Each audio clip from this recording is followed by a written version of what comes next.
Tsinjoviny voro manidina zay tsy mamafina mijinja, tsy mitaona ho any antsokotry izy regny nefa velombeloneny.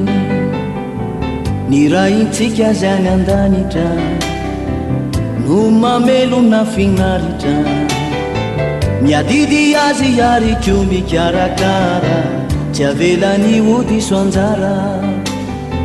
Miota lavitra no ireny anao ora misy ankatony teny, akiorona finona ka hivavaka sy fona.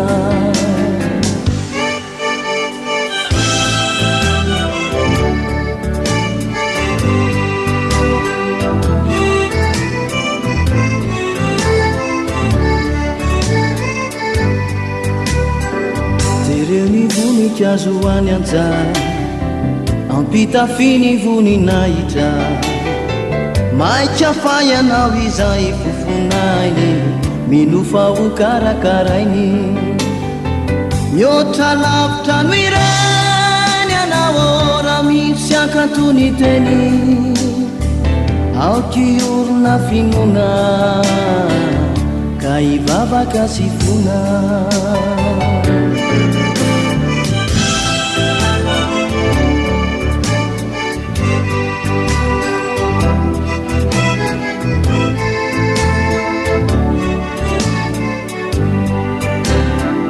Katsao alohany fanjakany, mandalo any eny eto antany, ampiny anao fahasamanany amizany, ankasitrao alohany androany.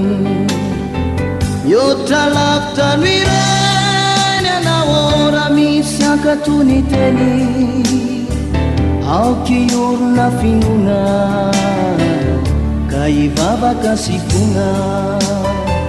Mihoatra lavitra no ireny anao ora misy ankatony teny, aokiorona finona ka hivavaka sy fona.